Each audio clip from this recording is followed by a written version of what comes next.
Hi guys, welcome back to Echoes of History. Tonight, we're stepping quietly through the heavy doors of a medieval monastery into a world of stone, silence, and discipline to explore why you wouldn't last a single day as a medieval monk. The night is still heavy when the first sound rises. A bell tolls not loud, but deep enough to shake the stones, its voice echoing across the cloister. It is long before dawn, and the cold of the air clings to everything, the narrow beds, the stone. Rough blankets. One by one, the monks stir. There is no complaint, no word spoken. Only the soft shuffle of bare feet against cold floors, the faint rustle of woolen habits pulled over weary shoulders. Their day begins before most of the town has even finished its sleep. The dormitory is dim, lit only by the trembling light of a single taper. The air smells of damp stone, smoke clinging to clothes, and the faint musk of bodies confined too close together. A young novice stares, his thin blanket around him before standing. He will soon learn that in the monastery, comfort is not to be expected. They move in silence, hands clasped, eyes lowered, through the darkened corridor. The walls breathe cool air, as though the stones themselves exhale the night. Their sandals strike softly against the worn floor, the rhythm steady, unbroken. The bell continues its call, slow and patient, urging them onward. The chapel is cold. The benches are plain. The air carries the scent. Wax, old wood, and the faint tang of mildew where rain has seeped through cracks. Candles gutter against the draught, casting trembling shadows across the vaulted ceiling. Here they kneel. The first prayers of the day are not rushed nor warm. They are long, steady, woven with psalms that must be memorized, recited in voices that never rise above a murmur. For an hour they chant. The sound is soft, yet it fills the air completely, as if the building itself hums along. Their stomachs growl, for there has been no food since the evening before, and there will be none yet for many hours. Cold seeps into their bones, yet the chant continues, breath after breath, verse after verse, until time itself feels like a weight pressing upon them. When at last the prayers end, the day has not brightened much. The eastern windows hold only a dim grey light. The monks rise, stiff and chilled, and file once more into the cloister. Outside, rain drizzles onto the flagstones, the drops. In the courtyard, the air is sharper here, carrying the smell of wet earth from the garden beyond. Some will go to the Scriptorium, where ink and parchment await. There they will bend over narrow desks, quills in hand, eyes straining in the dim light as they trace letter after letter, page after page. The ink stains their fingers, the cramped posture twists their backs, and the silence grows heavy, broken only by the scratch of quill against vellum. Others move into the gardens, where mud clings to sandals, where herbs must be tended even in the rain, their hands red with cold, their breaths clouding in the air. Every hour a bell calls them back. Again, prayers again, silence again, the rhythm of devotion that leaves no space for rest. Hunger gnaws steadily, but discipline holds firmer still. The monastery life is not about comfort, it is about endurance. And so the morning stretches on long before the sun has fully risen, each moment filled with labor, with silence. Cold, already most would falter. Already a single day feels endless.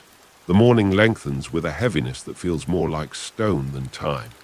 Once the chanting has faded and the bell has ceased, the monastery divides itself like a body assigning tasks to its limbs. Each man knows his place. Each step, each motion is rehearsed and repeated so often that it no longer feels chosen. It is simply done.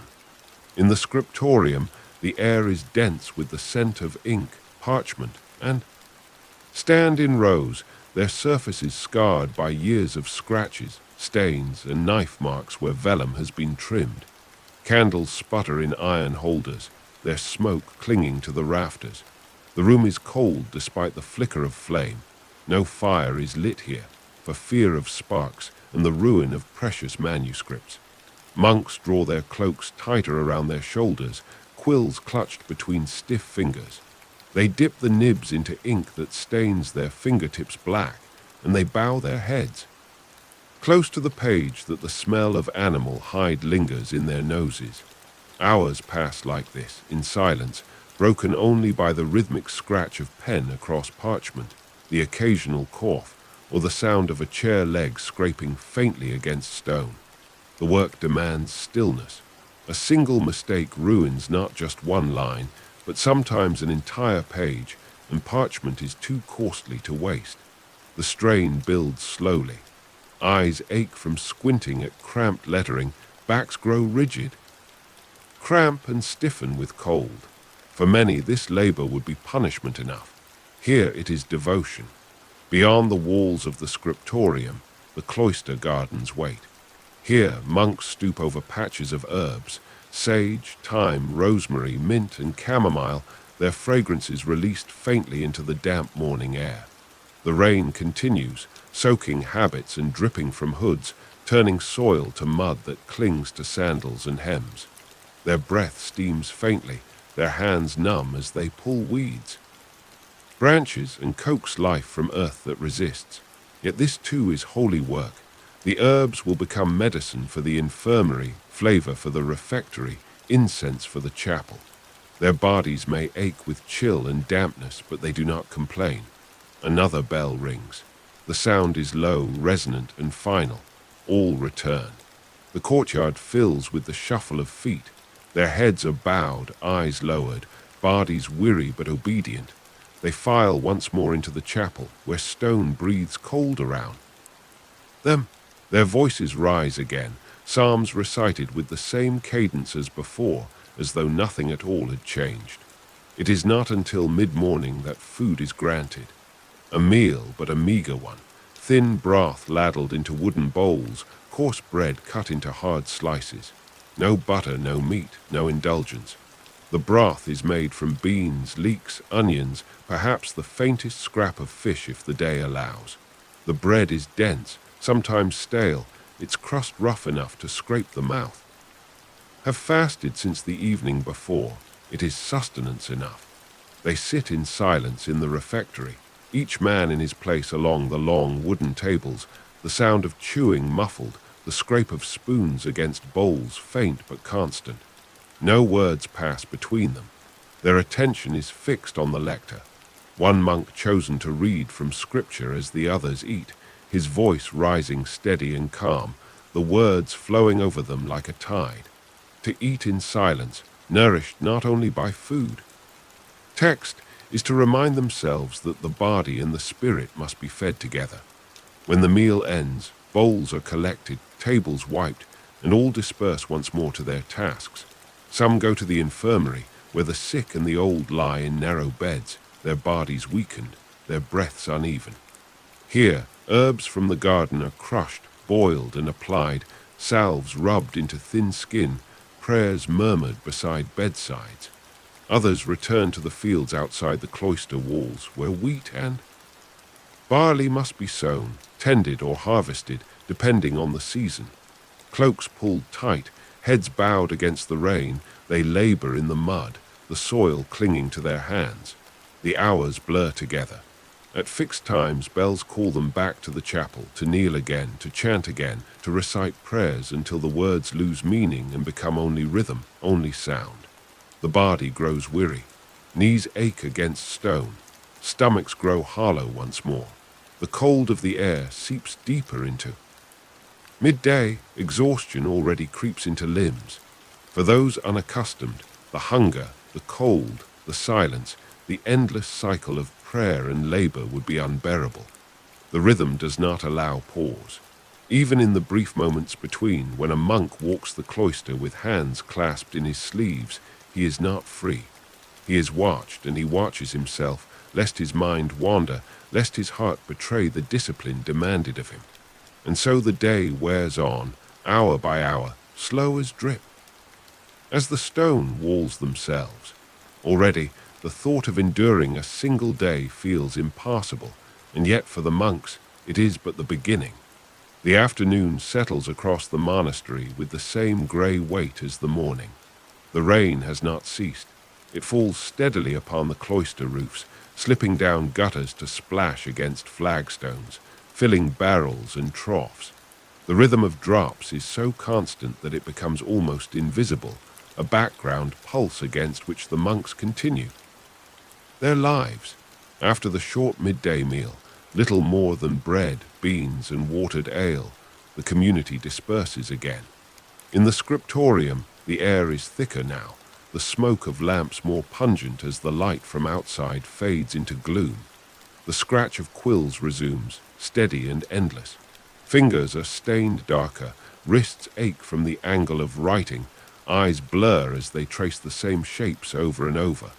One monk copies psalms in Latin, each letter a small act of devotion, while decorates a capital with the faintest touch of red ink, careful not to blotch the vellum. Hours are consumed in silence, and still the pages advance only slowly, one measured word at a time. In the kitchens, steam rises. Pots of lentils and cabbage boil over low flames, the scent of earth and salt thick in the air. Brothers tasked with cooking bend over cauldrons, stirring with long wooden paddles, the heat reddening their faces. Smoke curls up into rafters blackened by years of soot. Pulled from ovens, coarse loaves stacked in baskets, the crusts dark, the crumb heavy. For the monks, this food is not indulgence but fuel, and the men who prepare it labor without thanks, their reward only the knowledge that hunger will be kept at bay for another day. In the gardens, the damp earth clings to hands and sandals. Monks kneel in rows, pruning herbs, tying up sagging plants, gathering leaves into baskets. The scent of rosemary and thyme mixes with the sharp tang of wet soil. Grow heavy with rain, hoods drip steadily. The work is monotonous, fingers numb, knees sore from the ground, but still it continues. When their baskets are full, they rise stiffly, carrying the harvest back into storerooms where bunches will be hung to dry in the cool air. Elsewhere, a group works in the fields beyond the walls. Bent backs move through rows of grain, scythes flashing dull in the grey light, straw gathered into heaps.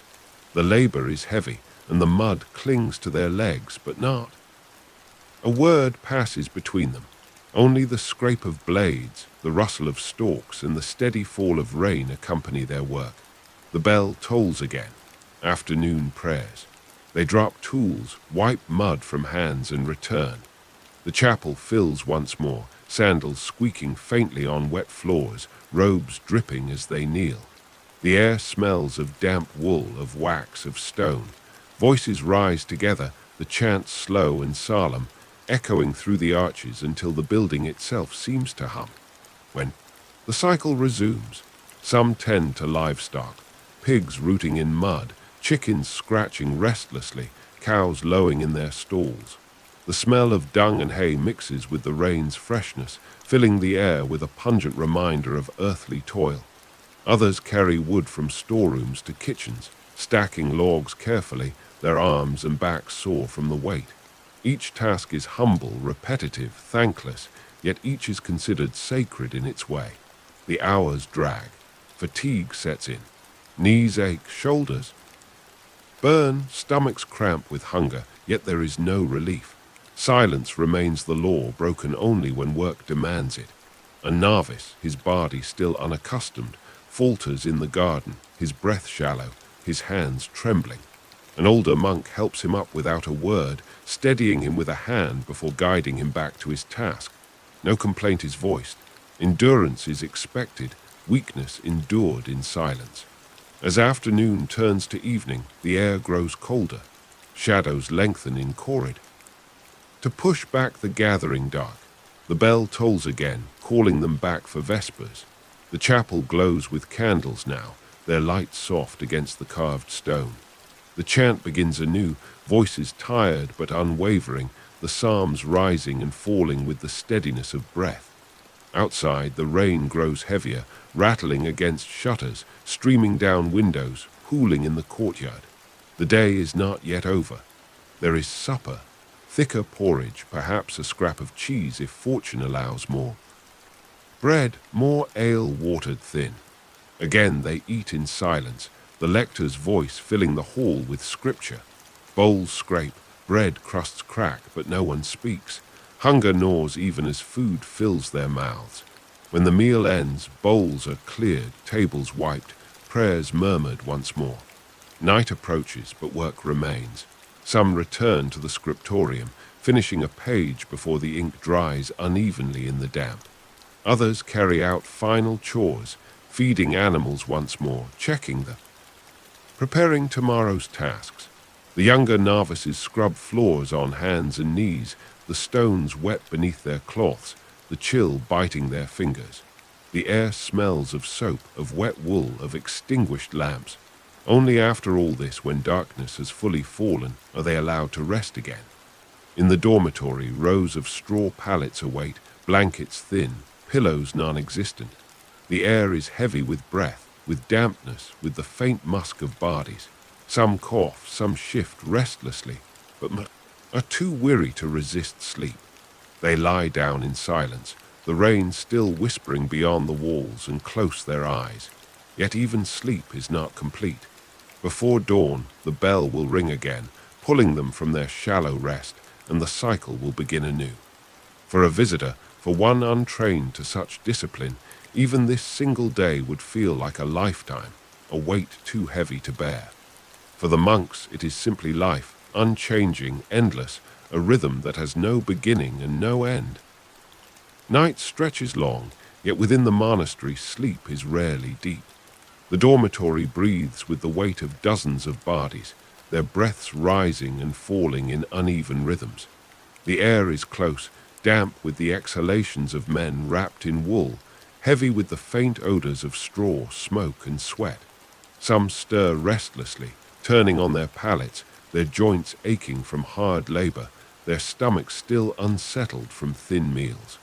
A cough cracks the silence, followed by another, then dies. Away into the dark. The rain outside drums steadily against the shutters, filling the void with its endless hymn. The novice lies awake on his pallet, shivering beneath his blanket. His body aches from hours of toil in the garden, his knees bruised from kneeling in mud, his fingers raw from cold water. He clutches the fabric around him, listening to the silence, waiting for sleep that will not come. Beside him, an older monk snores softly, his breath rattling faintly in his chest, carries the weight of many such nights endured over years. The novice envies him, yet fears that he too will one day sound the same, broken down by the endless cycle. Elsewhere in the dormitory, a monk kneels quietly beside his bed. The candle at his side flickers, throwing long shadows across the wall. He whispers prayers under his breath, words too faint to reach any ears but his own. His eyes are hollow, darkened with fatigue, but his lips move steadily. He will not sleep are complete, for to him every missed prayer is a debt left unpaid. When at last he lies down, the candle extinguished, the room is left in total darkness. Hours creep forward. The monastery slumbers, but never fully. Outside, the night is alive with sound. The groan of the mill wheel turning in the swollen river, the rustle of branches in the wind, the drip of water through the cloister's gutters. Inside, silence is broken only by the faint creak of wood, the muffled cough, the restless shifting of men who cannot fully surrender to rest. Before long, the bell stirs again. It begins low, a single strike that rolls through the air like thunder trapped in stone. Then another, until the whole building seems to vibrate with its call. It is still deep night, hours before dawn. Yet already the day must begin anew. The dormitory stirs reluctantly. Men rise, blankets falling, feet touching the cold stone floor. Their faces are pale in the candlelight, eyes movements sluggish. Some stumble, others move with practiced ease, but none complain.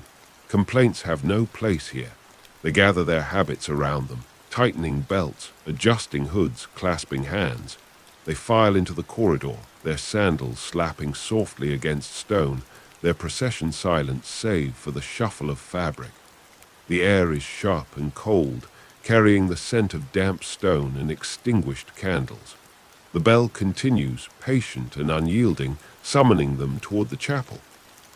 Inside the chapel, the air is colder still.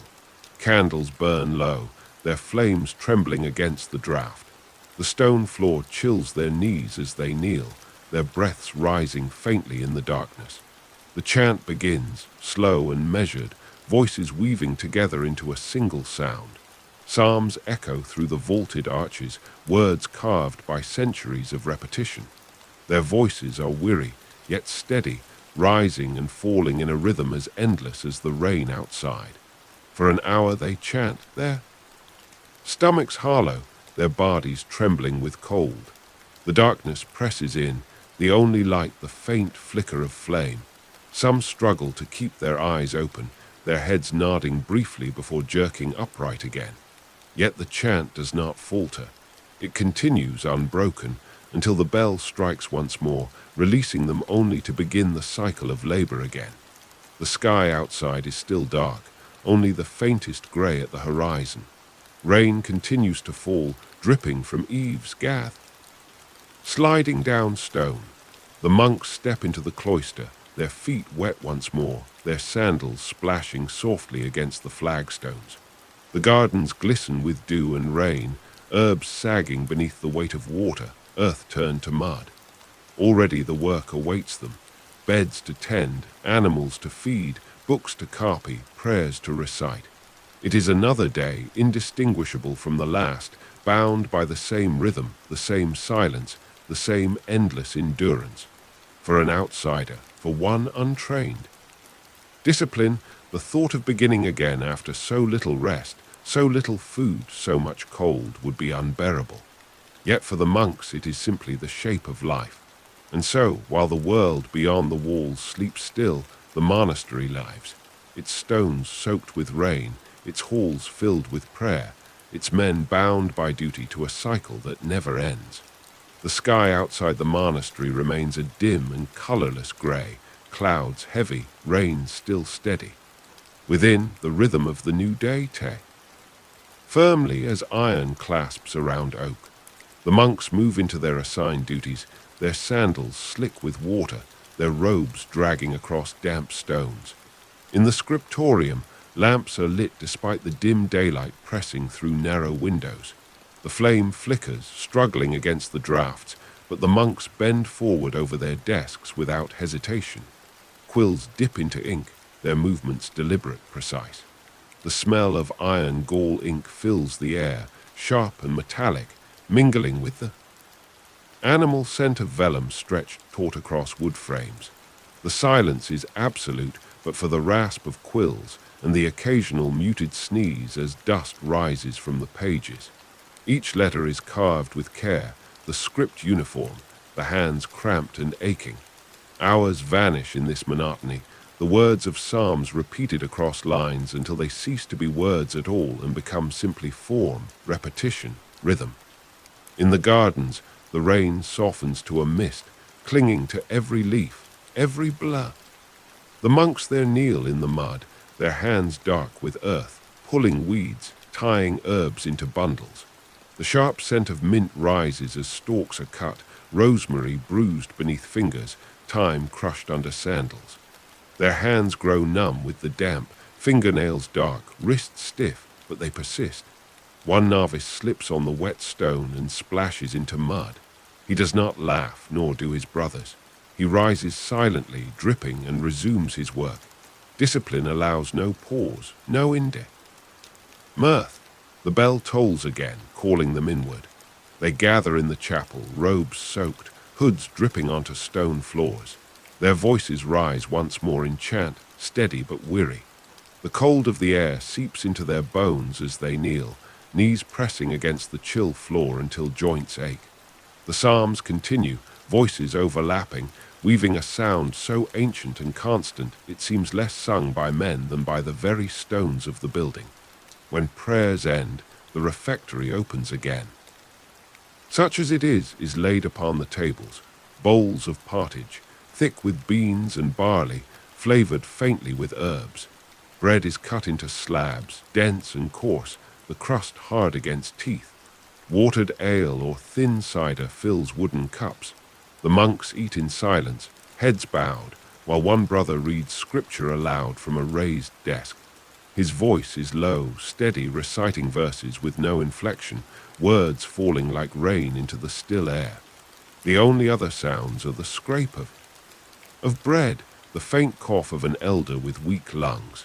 Once bowls are cleared, tasks resume. In the infirmary, the air is heavy with the scent of herbs and sickness. Beds line the walls, straw pallets covered with thin cloths. Here, brothers tend to the ill, crushing sage and mixing it with vinegar, heating water for poultices, applying salves to sores. The sick groan softly, their breaths shallow, their eyes glazed with fever. A novice wipes sweat from a man's brow, his hand trembling with both care and revulsion. Another brother murmurs prayers, the words steady and unbroken, his voice meant less for the ears of the sick than for heaven itself. Beyond the cloister, others labor in fields, their scythes cutting wet grass, their backs bent under the weight of bundles. Cloaks cling to their shoulders, sodden and heavy, while mud sucks at their sandals. The rain is unrelenting, soaking every stalk, every furrow, every man. Yet the work continues, for the fields must be tended. Harvest prepared, stores filled before winter closes its grip. The bell sounds again. None count the hours aloud, but all know them by the strikes. Once more they kneel, once more they chant, once more they surrender voice and body to ritual. Their lives are bound to these bells as tightly as ships are bound to anchors. By late afternoon, fatigue weighs heavier. Fingers ache, knees throb, eyes burn from strain. The novices move slower, their steps dragging, their faces pale and old. Stooped with age, struggles to carry wood for the kitchens, his hands shaking, his breath labored. Yet no one relieves him. Each man carries his burden in silence. To falter is to fail, and failure is not permitted. Evening comes quietly, the grey sky deepening to a darker shade. Lamps are lit, torches flaring in corridors, the smell of smoke seeping into stone. The bell tolls Vespers. The chapel fills again, the chant slower now, voices weaker but still united. The candles cap.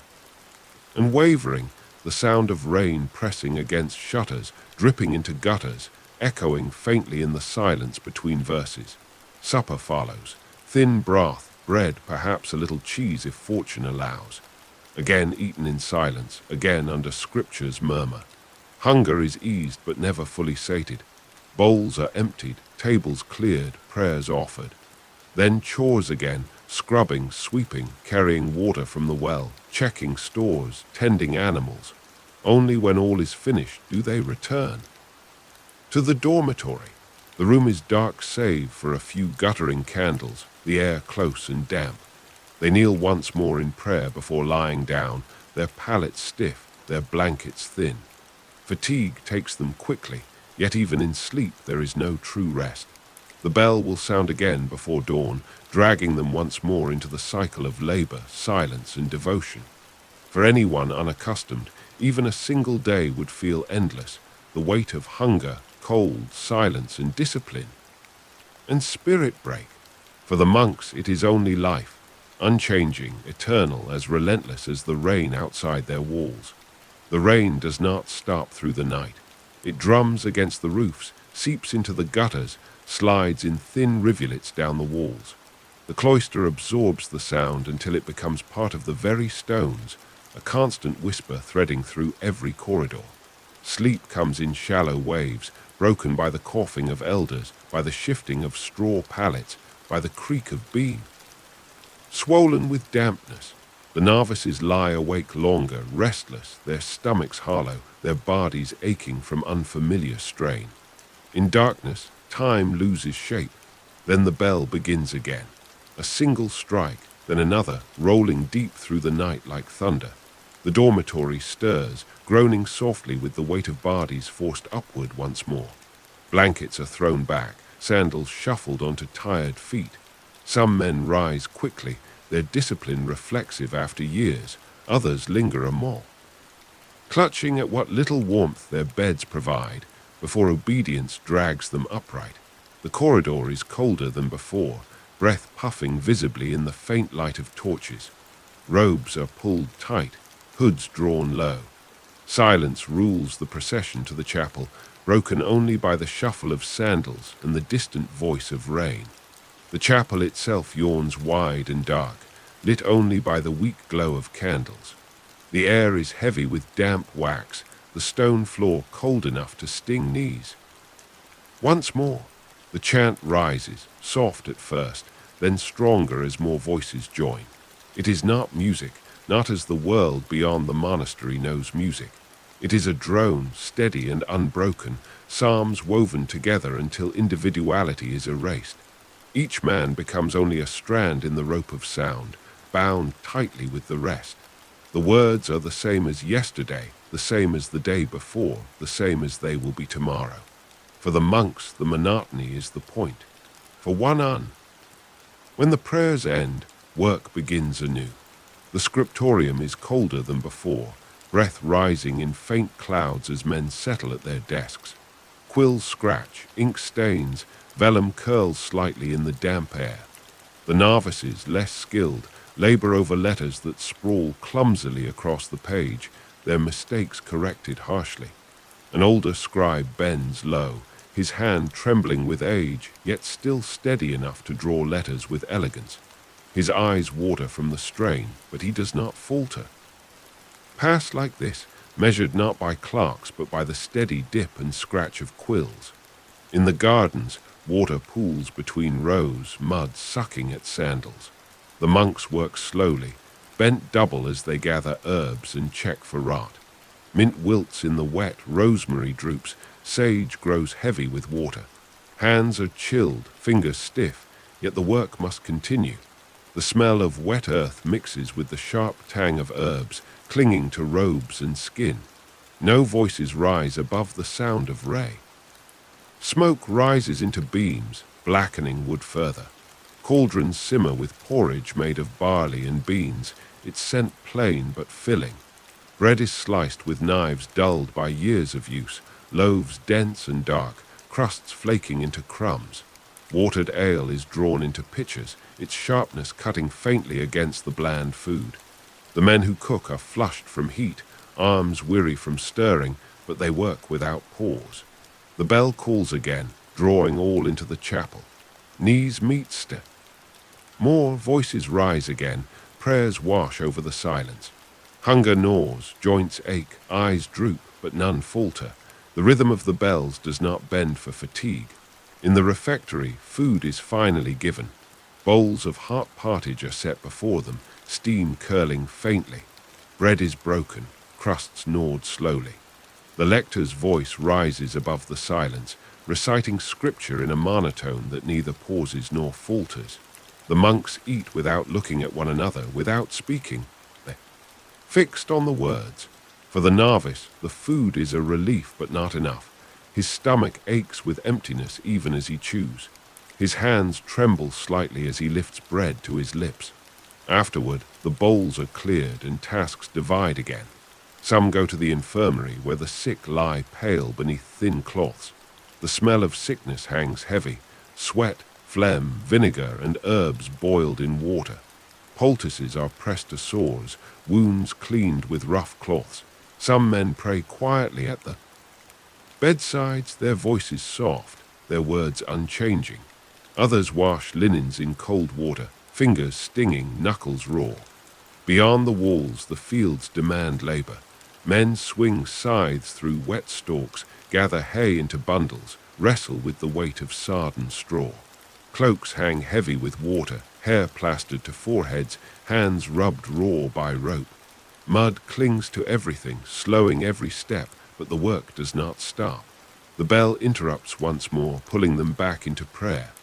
Again they kneel, again they chant, again their voices rise into the arches, echoing against cold stone. The cycle repeats, hour after hour, without pause, without variation. By the time dusk approaches, the novices stumble with exhaustion. Their hands shake as they carry baskets, their eyes blur over letters in manuscripts. Their knees refuse to bend without pain. Yet no mercy is given. The older monks endure the same, their bodies weathered, their faces gaunt, yet their discipline unyielding. To fail is to sin.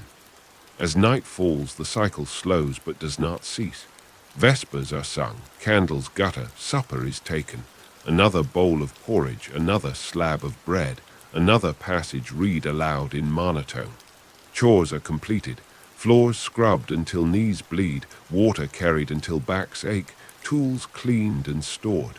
Only then, when every task is done, are they permitted to rest. The dormitory is no warmer than before, the straw no softer, the blankets no.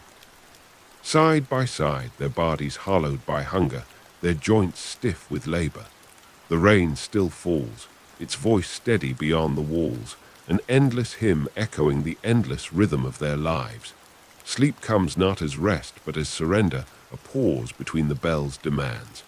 For one untrained, one unused to hunger, cold, silence, and unending repetition, the cycle would crush the spirit within a single day.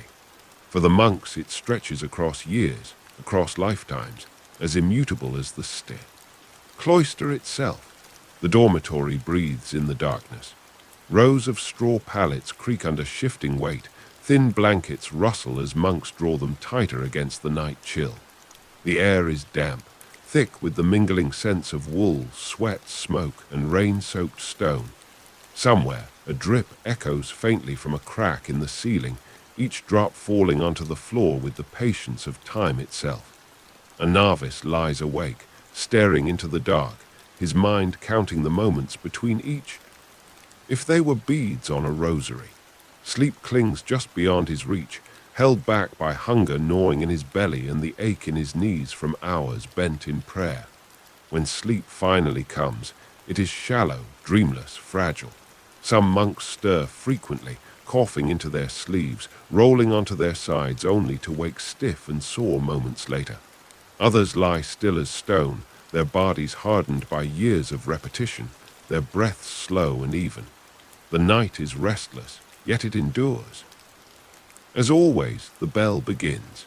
Its voice rolls deep and steady, reverberating through the stones, shaking dust from beams, summoning them from dreams.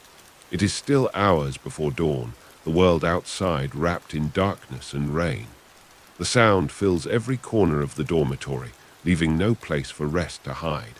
One by one, bodies rise. Straw shifts, sandals scrape, habits are pulled over weary limbs. The procession through the corridor is slow but steady. Their breaths cloud faintly in air, the torches lining the walls hissing as damp drips fall upon their flames. Silence stretches between them, broken only by the faint shuffle of feet, the murmur of fabric brushing fabric. The novice walks at the rear, his head low, his body trembling with weariness. Yet he moves forward. There is no choice. The chapel greets them with chill silence.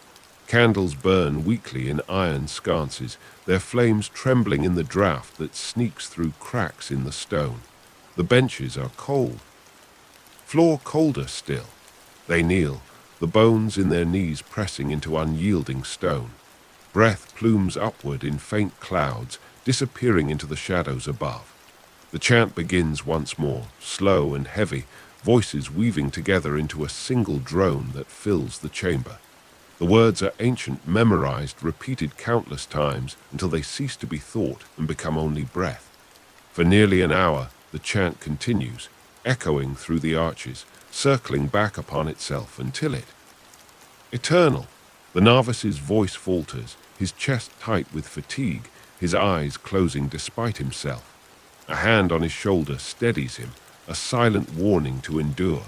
He forces his voice to rise again, though it cracks, though it wavers. When the prayers finally end, the monks disperse to their tasks. Some return to the Scriptorium, where quills wait, ink parts filled, vellum stretched taut upon frames. The room is colder than ever, windows streaming with condensation. Quills scratch against. Ink seeps into grooves, words march across pages in steady lines. Hands cramp, backs bow, eyes water, yet the work does not stop. Manuscripts are too precious, too sacred to be left undone. In the gardens, the rain has eased to a mist, though the ground remains slick with mud. Herbs sag beneath the weight of water, leaves shining darkly in the faint light of dawn. Monks kneel once more, fingers numb, roots pulled free of earth heavy with moisture. Baskets fill slowly with damp. Sage and thyme, the scents sharp against the dullness of the air. Every movement is deliberate, silent, steady. At the kitchens, the fire smoulders low, coaxed back to life with effort. Smoke curls upward, filling rafters already black with soot. Cauldrons simmer with porridge, barley thickened with beans, flavored faintly with scraps of herb. Bread is sliced, dense and dark, the crusts crackling under knives dulled by years. Steam rises faintly, warming the faces of those who stir, though. Their eyes remain heavy with fatigue. Another bell tolls, summoning them once more to the chapel. Sandals slap against wet stone, habits drip steadily. Knees bend again, voices rise again, psalms unfurl into the silence. The cycle continues, unbroken, unyielding. When at last they gather in the refectory, bowls are placed before them. Heart partage fills their mouths with warmth, bread softens briefly in broth before being chewed slowly. Silence is absolute, broken only by the reading Scripture. The words roll steadily through the air, verse after verse, their meaning dulled by repetition, their presence unescapable. For the novice, hunger blunts even Scripture's weight. He eats greedily, though his portion is small, though his stomach still aches when the bowl is empty. Tasks resume. In the infirmary, men lie pale and fevered, their breath shallow, their bodies thin. Salves are applied, vinegar poured, prayers murmured. In the fields, scythes cut through wet. Stalks, arms strain under the weight of sodden bundles.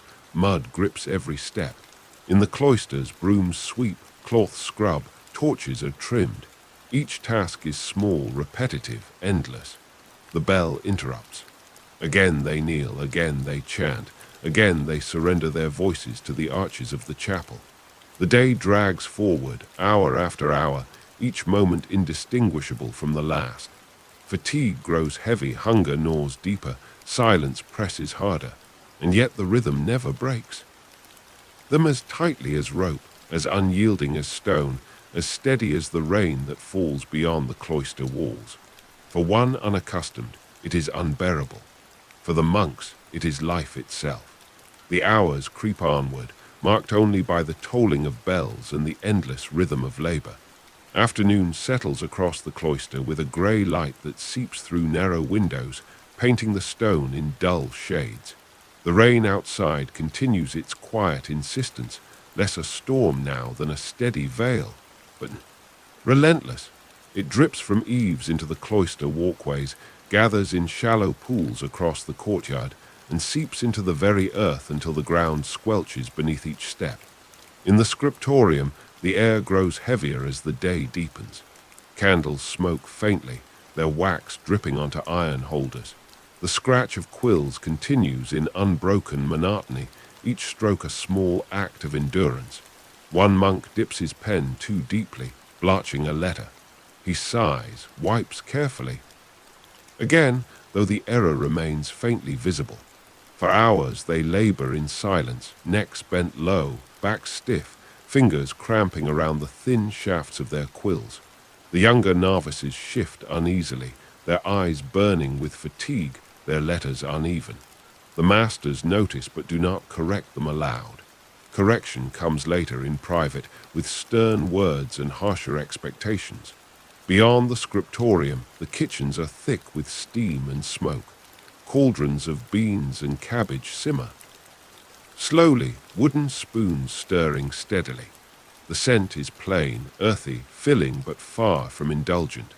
Loaves are broken into portions, their crusts hard, their crumbs dense.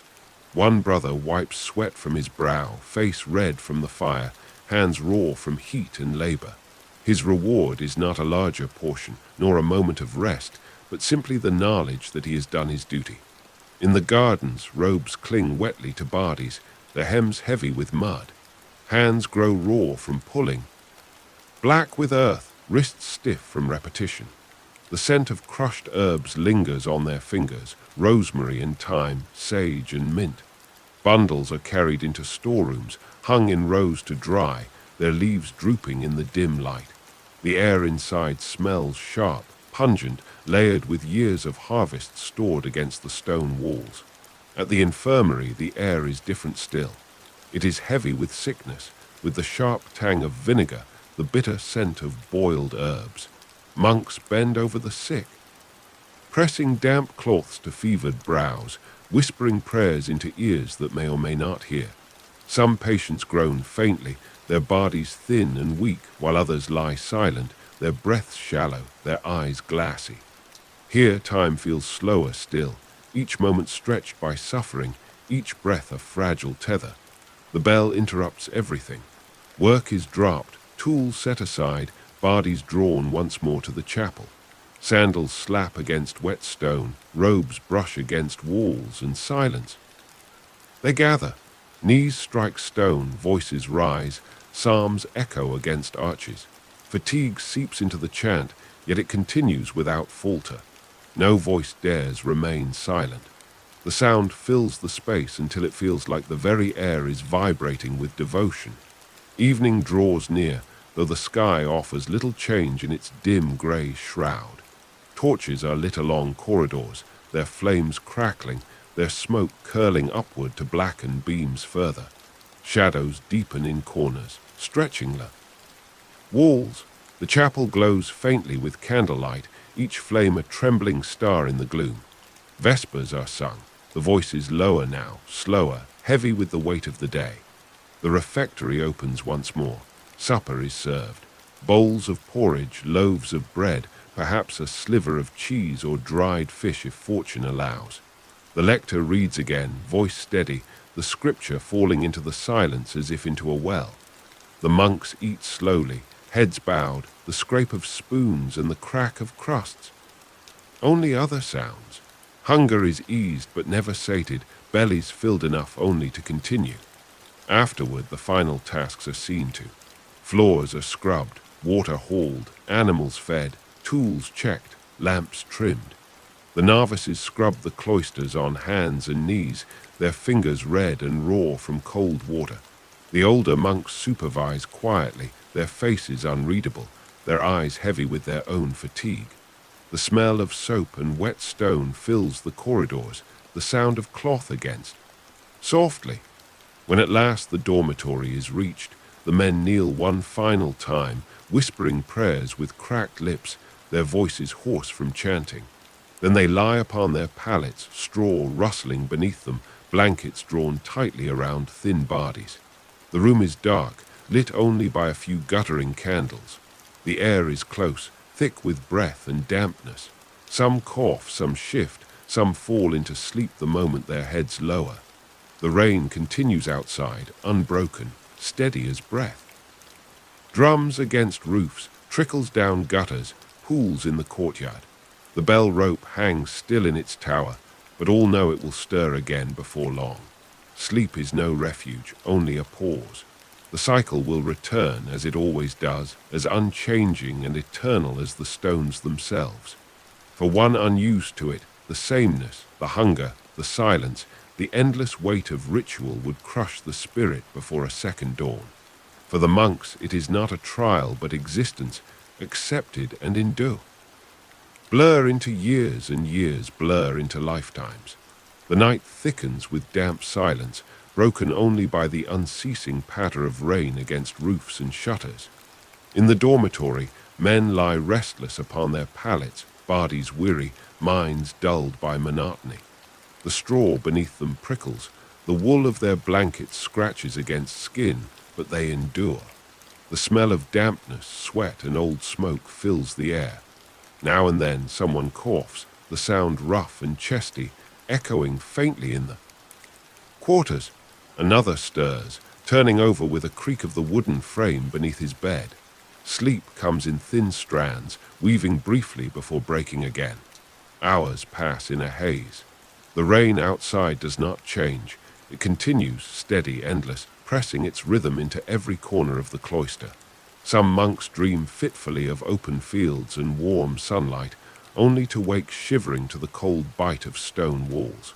Others find no dreams at all, their minds blank, emptied by repetition. Novices lie awake, staring into the dark, counting heartbeats, counting breaths, waiting for the inevitable sound that will break the fragile stillness. And then, as always, it comes. The bell. Its voice rolls through the night, low and resonant, vibrating the stones, stirring dust in the rafters. It tolls again, pulling them from dreams and rest alike. Bodies rise reluctantly, blankets slipping away, feet finding cold stone. There is no delay, no indulgence in come. Day begins once more, though the sky outside remains pitch black, rain still whispering against the windows. The corridor greets them with chill air, their breaths visible in the flickering torchlight. They shuffle forward in silence, sandals slapping softly against the wet flagstones. Their robes hang heavy, hoods drawn low, shadows obscuring their hollow eyes. The procession is slow but steady, a river of men moving toward the chapel as they have countless times before. Inside, the chapel breathes cold and still. The candles sputter faintly, their flames small against the draught. Shadows crawl across the walls, stretching long and trembling.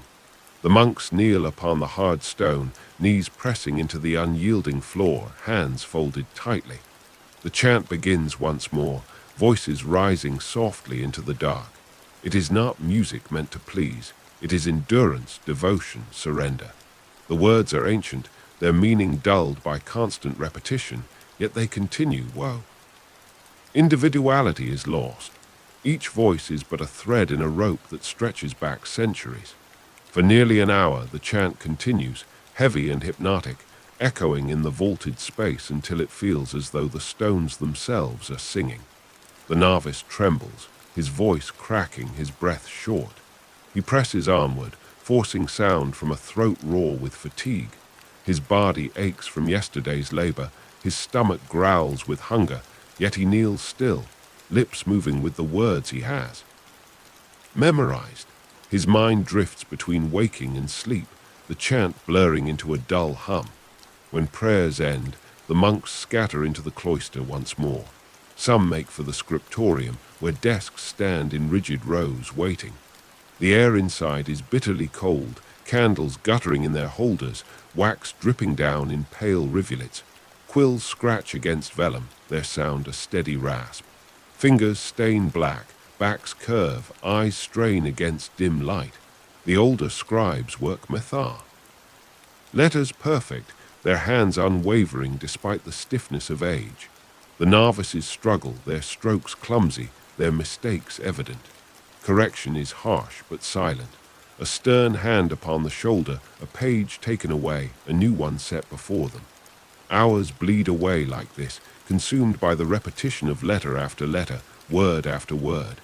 Others labor in the gardens, where the rain has softened to a mist but the ground remains sodden. Mud clings to sandals, sucks at each. Figures work among herbs, their hands red and raw, pulling weeds, pruning stalks, gathering leaves into baskets. The scents rise sharp into the damp air, mint, sage, thyme, rosemary, clinging to their fingers, staining their robes. They work silently, the rain settling upon their hoods, dripping steadily from the edges. When the baskets are full, they carry them into storerooms, where the herbs are hung to dry in dim rows, the air pungent with green. In the kitchens, the fire crackles, its warmth almost unbearable compared to the chill of the cloister. The air is thick with steam from boiling pots, the smell of beans and barley rising heavy and plain. Wooden spoons stir ceaselessly, arms aching from the weight, sweat trickling down faces despite the cold beyond the door. Bread is baked in the ovens, crusts hard and dark, loaves dense. The cook's hands are cracked and reddened, their clothes stained with soot and flour, but their work continues without pause. The infirmary is hushed, save for the groans of the sick and the faint rustle of cloth. The smell is bitter, herbs boiled in vinegar, damp straw sweat. Brothers tend to the ill with quiet devotion, pressing poultices to sores, pouring thin broths between parched lips, murmuring prayers over those too weak to speak. Death is a frequent visitor here, and when he comes, he is met not with wails, but with silence, with folded hands, with the steady chant of Scripture. The bell interrupts everything. Tools are set aside. Pages left unfinished, baskets dropped. The monks file into the chapel, dripping, weary but obedient. Knees strike stone, voices rise again, psalms echo once more. The rhythm never falters, never bends, never breaks. By midday, fatigue has hollowed their bodies further. Hunger gnaws at bellies, limbs ache from strain, eyes burn from lack of sleep. The novices stumble, their steps unsteady, their hands trembling as they carry water or scrub floors. Yet no word of complaint pass. Discipline is absolute. In the refectory, food is served, bowls of pottage, thicker now but still plain, bread dense and heavy. The lector's voice fills the silence, reciting scripture verse after verse, steady as the rain. The monks eat slowly, heads bowed, their attention fixed outward but their minds dulled by repetition. Hunger is eased but never satisfied. Afternoon stretches onward in the same rhythm.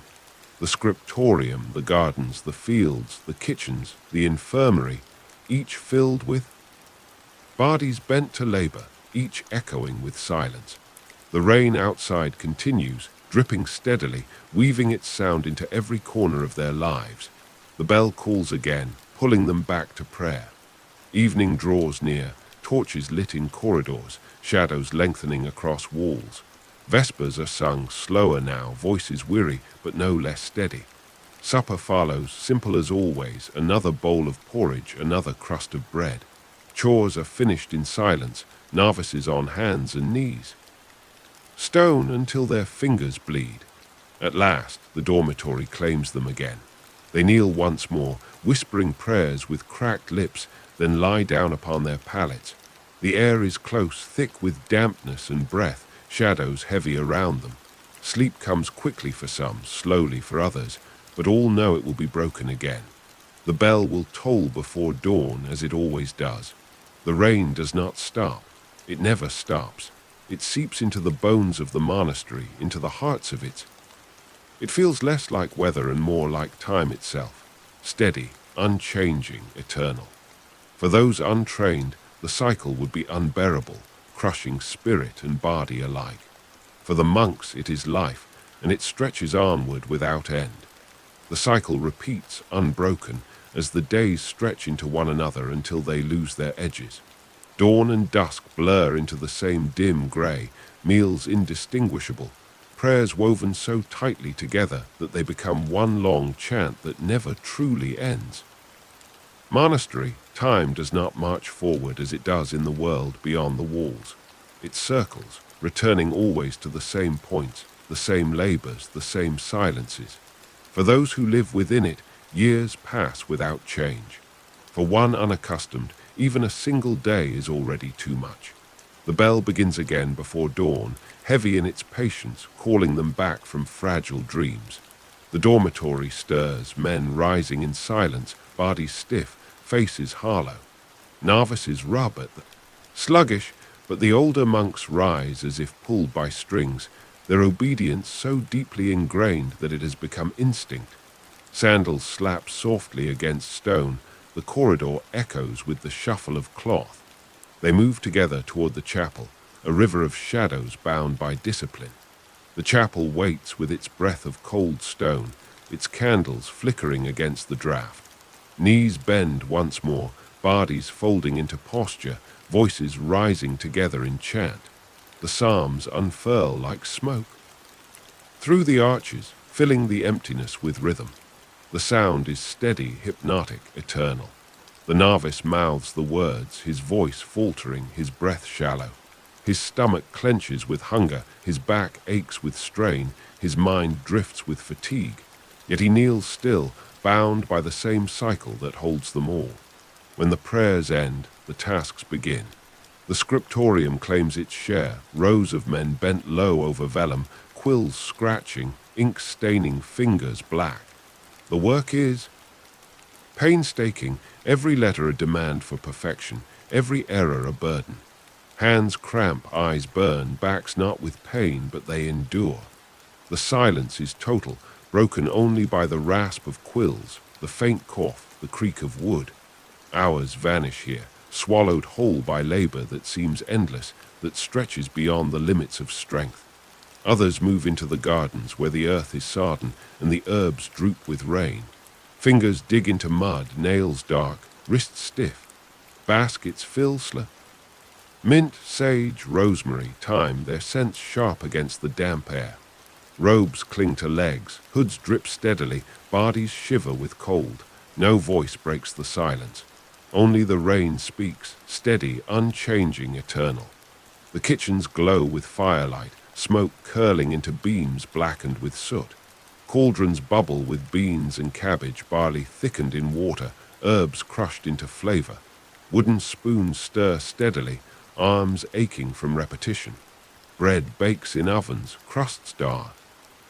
Loaves dense and heavy. The cooks' faces are red with heat, their hands cracked from labor, their eyes hollow with fatigue, yet they continue their work unseen but essential. The infirmary holds a different stillness. The air is heavy with sickness, the smell of vinegar, herbs, sweat. Brothers move quietly among the sick, pressing poultices, murmuring prayers, washing wounds with cold water. Some men groan faintly, others lie silent, their breaths shallow, their eyes clouded. Death lingers. Here not feared, not fought, but accepted as part of the cycle. A novice wipes sweat from a fevered brow, his hands trembling, his stomach turning at the smell. An elder places a steady hand upon his shoulder, guiding him silently. The bell tolls again, and all return. The chapel fills once more, knees striking stone, voices rising together in psalm. The chant is weary, slower now, but no less steady. The sound echoes against the arches, filling the space until silence it set. At the refectory, food is served. Bowls of partridge, loaves of bread, watered ale. The lector reads, voice steady, words falling into the silence like drops into a well. The monks eat slowly, heads bowed, attention outward, though their bodies cry inward with hunger. The novice eats quickly, bread torn with trembling hands, broth swallowed too fast. His stomach remains hollow when the bowl is empty, but no more is given. The afternoon unfolds with more labor. Scribes scratch guard. Cooks stir, healers tend, novices scrub. The hours blur, marked only by the bell that pulls them back again and again into prayer. Each return to the chapel is heavier, each kneeling more painful, each chant slower. Yet the rhythm continues, unbroken, unyielding. By evening, fatigue is visible in every face. Eyes hollow, hands trembling, shoulders sagging. Yet supper is no feast, only another bowl of porridge, another crust of bread, another passage read aloud. Hunger gnaws still. Press is harder, but there is no relief. Chores remain, floors scrubbed, water carried, tools checked, animals fed. Novices kneel on cold stone, scrubbing until their fingers bleed, the air filled with the sharp scent of soap and damp. At last, the dormitory receives them again. They kneel one final time, whispering prayers with cracked lips before lying down upon their pallets. The air is close, thick with breath, damp with sweat and rain-soaked robes. Some fall into sleep instantly. Stare into the dark, waiting for it to come. Outside, the rain continues, steady, patient, eternal. The bell rope hangs silent for now, but all know it will stir again, pulling them back into the cycle that never ends. For one untrained, the sameness, the hunger, the silence, the unrelenting weight would be unbearable. For the monks, it is life, and it stretches forward without change, without mercy, without end. The rain presses down on the monastery as if it were part of the very war. The cloister were not built of stone at all, but of water that never ceases to fall. Night stretches long, yet sleep is short and shallow. The dormitory groans with the sounds of restless bodies, straw rustling, sandals scuffing against the floor as men shift in their pallets, coughs that echo into the rafters before fading back into silence. The air is dense, almost too heavy to breathe, saturated with damp wool, sweat, and the faint tang of smoke that clings to every robe. A novice, eyes open in the dark, tracing cracks in the ceiling by memory. His mind is restless, counting the hours, though hours mean little here. Hunger gnaws at him, sharper in the night when nothing distracts him from it. His knees throb from kneeling, his hands ache from scrubbing stone until they split. He pulls his blanket tighter, though it barely warms him, and tries to pray himself into sleep. The older monks sleep more soundly. Their breaths are deep, their bodies trained by years of repute. To surrender quickly to rest when it is offered.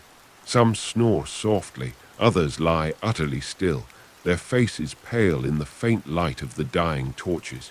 The rhythm of their lives has dulled them to discomfort. For them, the hardness of the straw, the coldness of the air, the ache of bones are no longer punishments. They are simply constants, as ordinary as the tolling of the bell. And then the bell tolls again. It shakes the silence apart, its sound rolling through stone corridors and wooden. Beams, a summons that no man can ignore. Sleep is broken at once, men rising like shadows, sandals shuffling against the floor. Blankets are cast aside, habits pulled quickly around shoulders. There are no words, no protests, no sighs, only movement, quiet and steady, bound to the rhythm of duty. They file into the corridor, torches sputtering faintly along the walls. The air is cold, sharp enough to sting noses and throats. Their breaths rise visibly, misty clouds that appear. The rain outside still falls, whispering against the cloister roofs, sliding in rivulets down the stone. Their sandals slap against the wet floor, the sound soft but insistent, echoing in the narrow hall. The chapel greets them in darkness. Candles burn low, their flames trembling in the draught. Shadows stretch across arches, crawl up pillars, flicker faintly against worn carvings. They kneel upon the stone, knees pressing into its unyielding cold, hands folded tightly, heads. Silence holds for only a breath before the chant begins. Voices rise, low at first, then fuller as more join, weaving together into the steady hum of psalms. The sound is ancient, older than the building itself, a chant that has been spoken by generations before them. It is not beautiful in the way music beyond the walls is beautiful. It is heavy, repetitive, hypnotic. Each word is like a drop of water, steady and relentless, until the chant itself becomes indistinct. Outside, the novice's voice cracks. His body trembles, his throat raw, his stomach aching. He pushes forward anyway, forcing each syllable into the air. The older monks sing steadily, their voices unbroken, their eyes half closed, their bodies swaying faintly with the rhythm. Time loses shape here. The chant could last minutes or hours. There is no way to tell. When at last the psalms end, silence settles again, heavier than before. The monks rise slowly, joints stiff, movements weary. Disperse into the cloister. Some turn toward the Scriptorium, others toward the gardens, others still toward the kitchens. Each knows his place, his duty, without needing words. In the Scriptorium, the lamps are lit, their smoke curling upward to stain the beams darker. The desks wait, covered in scraps of parchment, inkwells, knives for scraping. The monks take their seats, bending low over vellum, quills scratching once more. The work demands focus, patience, perfection. The Navi. His letters uneven, his hand unsteady. The master glances at his page, frowns faintly, and sets a clean sheet before him without a word. The novice's chest tightens, but he dips his quill again, starting over. Hours vanish this way, consumed by repetition. In the gardens, the rain is softer now, a mist clinging to leaves and soil. The monks kneel in rows, their fingers deep in the mud, pulling weeds, trimming stems, gathering herbs into baskets. The scents rise sharp and pungent. Beneath fingers, sage crushed between palms, rosemary staining the air. Their robes grow heavier with water, their hoods dripping steadily, but no one speaks, no one stops. The kitchens are warmer, though hardly more comfortable. Smoke thickens the air, steam rises from cauldrons. Beans, barley, cabbage simmer together into pottage, plain but sustaining. Bread is baked in clay ovens, crusts dark and rough, loaves dense. The cook's hands are cracked, their arms sore from stirring, heavy from lack of sleep, but the fire demands tending, and so they continue. In the infirmary, the air is sour with sickness. Bodies lie pale and thin upon straw pallets, their breaths shallow, their groans soft. Brothers tend them with herbs steeped in vinegar, with poultices pressed against sores, with whispered prayers spoken into fevered ears. Death is not a stranger here. It comes often, quietly, without drama. When it does, a prayer is spoken, a cloth drawn over the face, the body. Carried away in silence, the novices pale at the sight, but the older monks continue without pause. The bell breaks into every task. Again they gather, again they kneel, again they chant. The day advances this way, hour by hour, until even the air feels heavy with repetition. By midday, hunger gnaws fiercely. The refectory provides some relief. Bowls of pottage steaming faintly, loaves broken into portions, watered ale poured into wooden cups.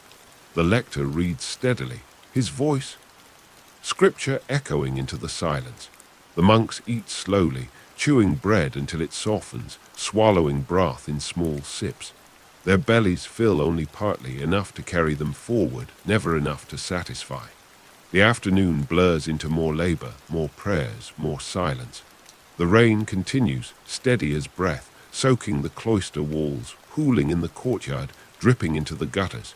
The monks move through it without complaint, their bodies bent, their hands raw, their eyes hollow. Wet. Evening comes, torches are lit, shadows stretch across the cloister, the bell tolls Vespers. Voices rise again, slower now, hoarser, heavier with the day's weight. Supper is served. Porridge once more, bread once more, scripture once more. Tasks are finished in silence, novices scrubbing until their fingers bleed, elders guiding with steady eyes. At last, the dormitory welcomes them back. They kneel one last time, whispering prayers with lips cracked by cold and hunger, then lie down upon pallets. The straw pricks, the blankets scratch, the air is close and damp. Sleep comes like surrender, heavy and immediate for some, elusive for others. Outside, the rain goes on, steady and eternal, its rhythm indistinguishable from the bells, from the chants, from the very heartbeat of the monastery itself. For one who steps into this world for only a day, the weight of it would break the spirit. For those who live here, it is all they know, and it stretches forward without change with it. Mercy without end. The rain keeps its vigil, unbroken, unhurried, as though it too were bound by the monastery's endless rhythm. Outside the cloister walls, the countryside drowns in grey mist, the fields lie sodden, the trees drip steadily, the river swells with dark water. Yet the monks do not look outward. Their world is within the walls, carved from stone and silence, bound by the toll of the bell and the weight of devotion. The night in the dormitory passes as the last did rest. Shallow, straw rustles beneath turning bodies, coughs echo from pallet to pallet, the air grows close and heavy with breath. The novices lie awake longest, listening to the drip of water somewhere beyond the walls, counting each sound, waiting with dread for the inevitable strike of the bell. The elders rest more soundly, though even their dreams are shaped by routine. Prayers murmured in sleep, hands folded by habit even in unconsciousness. The bell tolls before dawn, as it always does, heavy and inexorable. It rolls through stone and wood, rousing every body from what little rest they've found. Blankets fall away, sandals scrape against the floor, robes are pulled over shoulders stiff with fatigue. The corridor fills with moving shadows, torches sputtering against damp air. Their breaths rise visibly in the chill, clouding the air as they walk in silence toward the chapel. Inside, the cold is sharper, biting into their knees as they kneel upon the stone. Candles burn weakly there. flames shivering in the draught. The chant begins again, slow and steady, psalms recited in voices that blend until individuality vanishes. The sound echoes through arches, folds back upon itself, becomes a hum that seems less sung by men than by the building itself. The novice trembles, his voice thin, his lips cracked. Hunger hollows his stomach, exhaustion weighs upon his shoulders, but he forces sound into the air. The older monks chant with steadiness, their voices flat, unwaver. Though carved from the stone itself, when prayers end, they disperse to their tasks. In the Scriptorium, quills scratch once more. The room smells of ink, wax, and vellum, the air damp and cold despite the guttering lamps. Pages fill slowly with careful script, every letter a small act of devotion. Mistakes are rare, for mistakes mean waste, and waste is sin. The novices struggle, their hands unsteady, their letters uneven. A master lifts one page, studies it, and sets it aside with shake of the head. The novice bows his head lower, shame burning through fatigue, and begins again. In the gardens, the rain has eased into mist, but the ground remains sodden.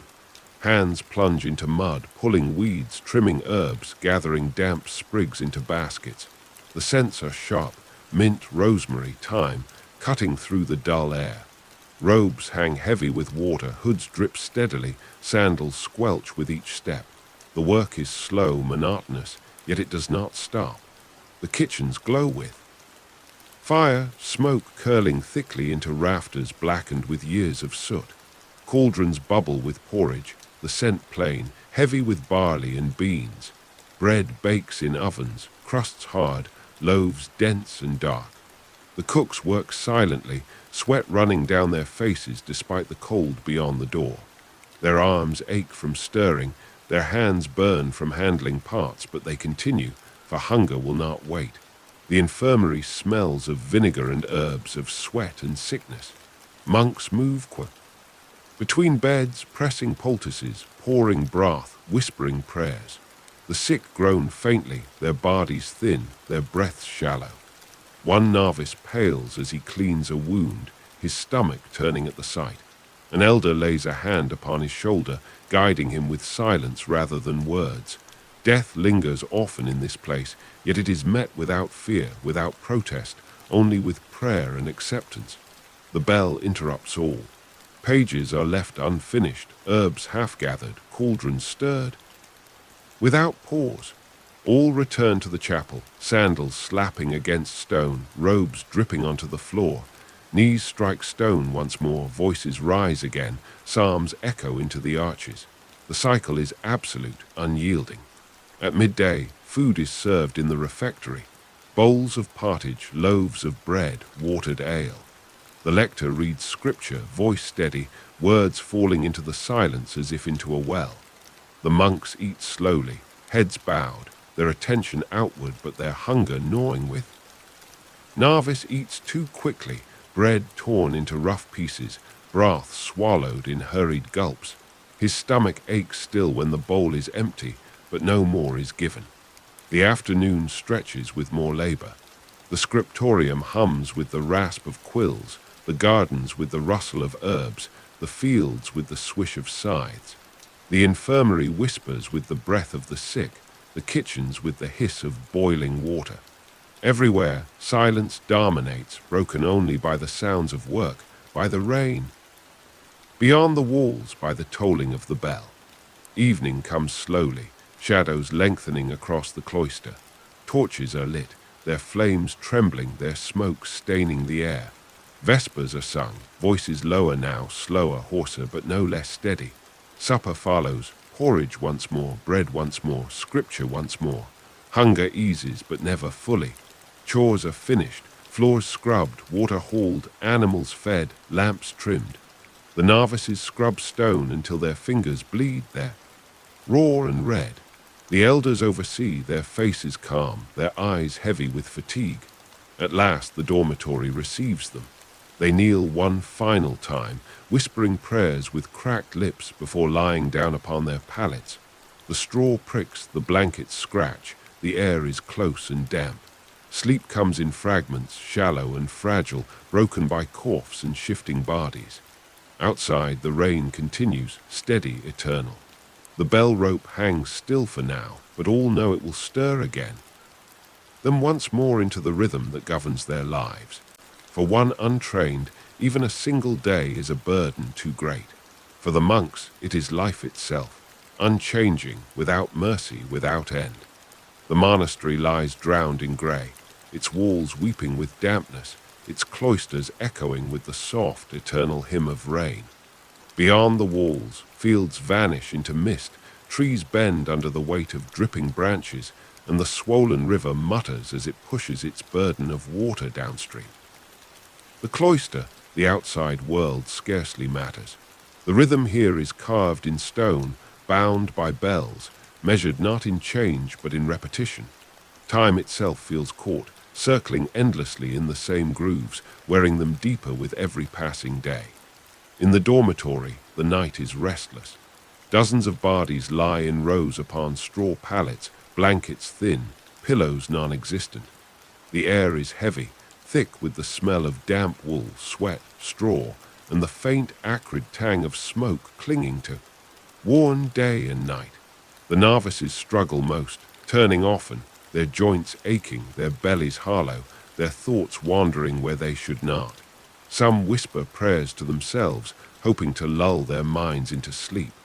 Others stare into darkness, listening to the coughs of elders, the squeak of straw, the faint drip of water leaking from the roof. Sleep, when it comes, is shallow, broken by hunger, by pain, by the anticipation of the inevitable summons.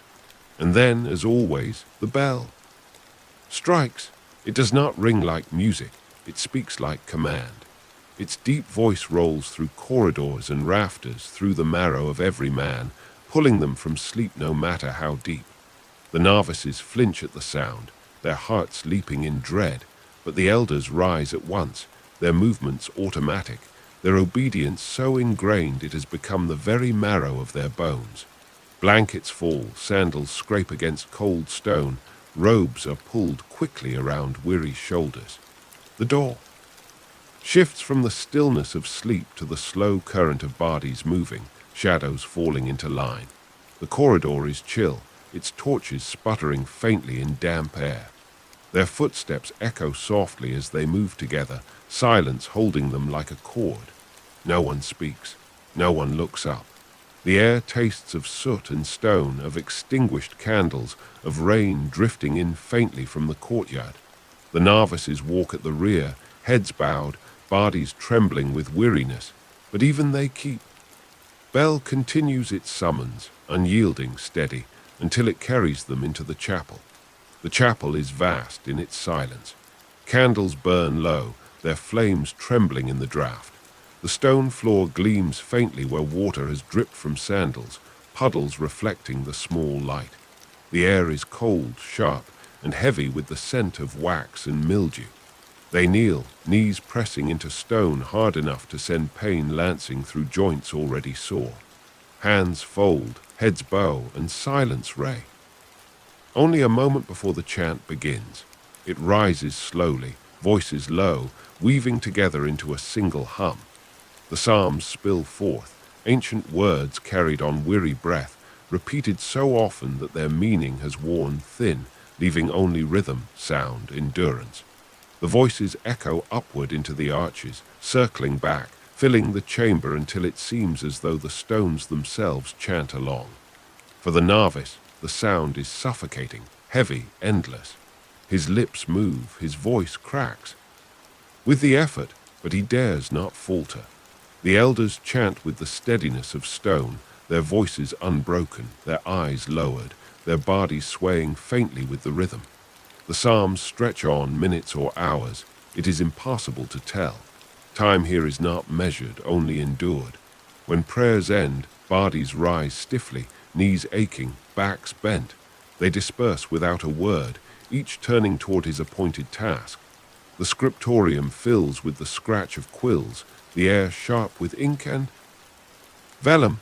Lamps smoke, their light dim and wavering. Pages spread across desks, margins ruled with faint lines, letters marching in steady rows. Each stroke of the quill demands patience, each word a slow carving of devotion. Mistakes are costly, unforgivable. The novices tremble under the weight of it, their strokes uneven, their letters sprawling. The masters glance at their pages, frowning faintly, and slide fresh vellum before them without a word. Shame burns hotter than any ribby. Gardens, rain falls as mist, clinging to every leaf, every stalk. Herbs sag beneath the weight of water, their scents sharp in the damp air. Fingers dig into soil, pulling weeds, pruning stalks, gathering herbs into baskets. The work is slow, monotonous, but necessary. Mud clings to sandals, robes grow heavy, hoods drip steadily. The novices shiver, their fingers red and raw, but they do not stop. Silence rules here as surely as it does in the chapel. Only the rain speaks, whisper.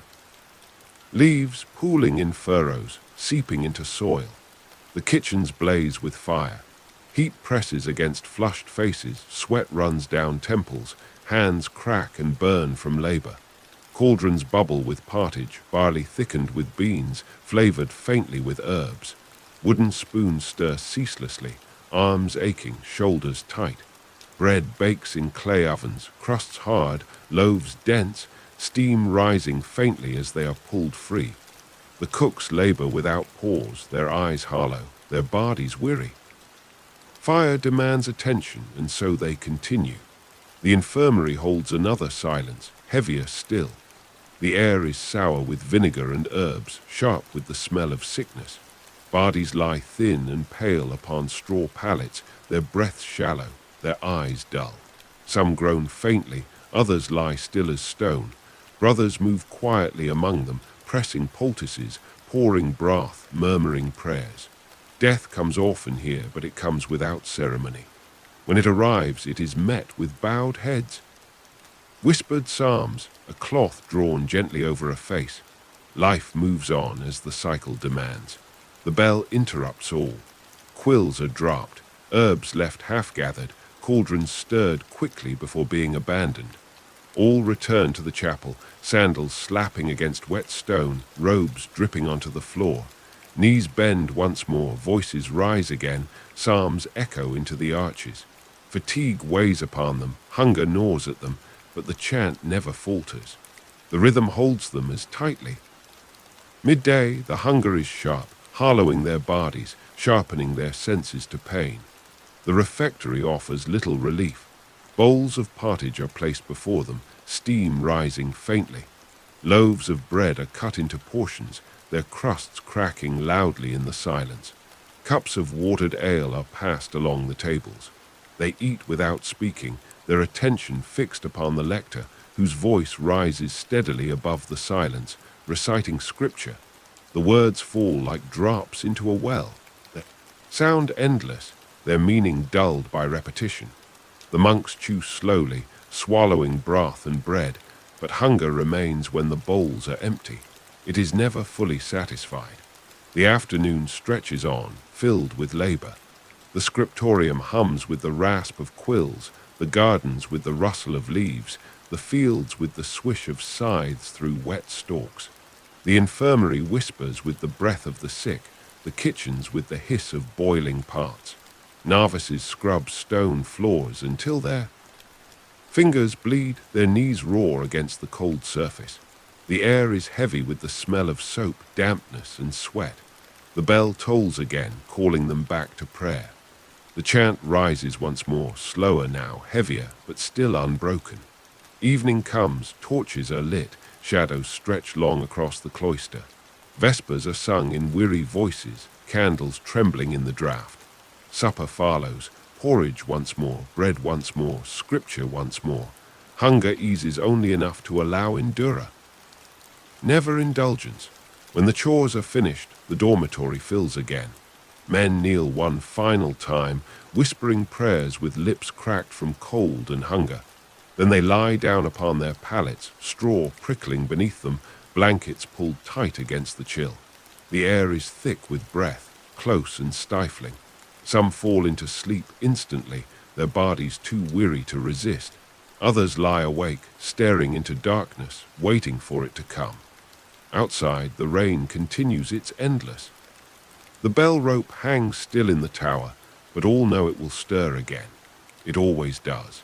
The cycle has no beginning and no end, only the steady return of hunger, prayer, labor, silence. For those untrained, it would crush the body and break the spirit in a single day. For the monks, it stretches across years, across lifetimes, unchanging as the stone of the cloister, eternal as the rain that whispers against its walls. The rain falls as it always has, as though the sky itself has become. The monastery's discipline, never pausing, never giving mercy. Its voice drifts through every corridor, every dormitory beam, every cloister arch, a lullaby and a burden alike. The novices have ceased to count the drops, for there are too many, as endless as the psalms they chant. The elders do not hear it anymore. It has woven itself into their very bones. Night in the dormitory is a repetition of all others. Straw rustles, bodies shift, coughs echo into rafters. The air grows. Breath. A novice curls tightly into his thin blanket, trying to hold the little warmth it offers, his stomach tight with hunger, his knees sore from hours bent against stone. Across from him, an older monk sleeps soundly, lips moving faintly even in dreams, as though prayers spill out from him without thought. The room smells of damp wool and sweat, of smoke and straw, a weight that never lifts. The bell strikes again before dawn. Its sound is heavy, patient, unyielding. Sleep is but. Instantly, bodies rising, habits pulled around shoulders, sandals slipping onto feet. They file into the corridor, torches sputtering against the damp, their breaths clouding faintly in the air. Silence holds them together, a silence not of peace but of discipline. The chapel swallows them whole. Its candles tremble in the draught, shadows stretching long across cold stone. Knees strike the floor, hands fold, heads bow. The chant begins once more, voices weaving together into the set. Same psalms, the same rhythm. The words are ancient, repeated so often that their edges have worn away, leaving only sound, only breath, only endurance. The novice sways faintly, his voice thin, his body hollow. He forces himself onward, lips moving with the words, though they scarcely register in his mind. The elders chant steadily, their voices flat and strong, as if they have long since surrendered even the memory of individuality. When the psalms end, the day begins. The scream. With the scratch of quills, the gardens with the rustle of herbs, the kitchens with the hiss of boiling pots, the infirmary with the whispers of sickness. The cycle repeats with the weight of inevitability. Pages fill slowly with letters. Herbs sag heavy with rain. Cauldrons bubble with plain porridge. The sick groan faintly beneath thin cloths. Every task is done in silence, broken only by the tolling of bells that gather them again and again into the chapel. At midday, the refectory provides its meager gift, pottage, bread, watered ale. The lector reads, his voice steady, his words falling like drops into a bottomless well. They eat slowly, heads bowed, hunger eased but never satisfied. The novice eats quickly, his hands trembling, but when his bowl is empty, no more is given. Hunger remains, as it always does. Afternoon blurs into more labor, more prayer, more silence. The bell punctuates every effort, pulling them back into chant after chant, psalm after psalm. But endurance does not break. Evening arrives with the same slow inevitability. Vespers are sung in weary voices, torches gutter against the damp air, shadows stretch across the cloister. Supper follows as plain as every meal before. Chores are finished, floors scrubbed, water carried, animals fed. The novices scrub stone until their fingers bleed. The elders watch with eyes hollowed by years. At last, the dormitory receives them again. They kneel one last time, prayers whispered into. Stillness, lips cracked, voices hoarse. Then they lie upon their pallets, straw prickling, blankets scratching, the air close and suffocating. Some fall into sleep at once, others stare into the dark, waiting for rest to come. Outside, the rain continues, steady, eternal, indistinguishable from the chant, from the bells, from the very rhythm of the cloister. The rope in the bell tower hangs still, but all know it will stir again. It always does. For one untrained, this single day would already feel like a lifetime, unbearable in its hunger, its silence, its endless weight. But for the monks, there is no difference between today and yesterday, no difference between this day and the countless that will follow. The cycle has no beginning and no end. It stretches onward, unbroken, unchanging, eternal as the stone that shelters them and the rain that never stops whispering against its walls.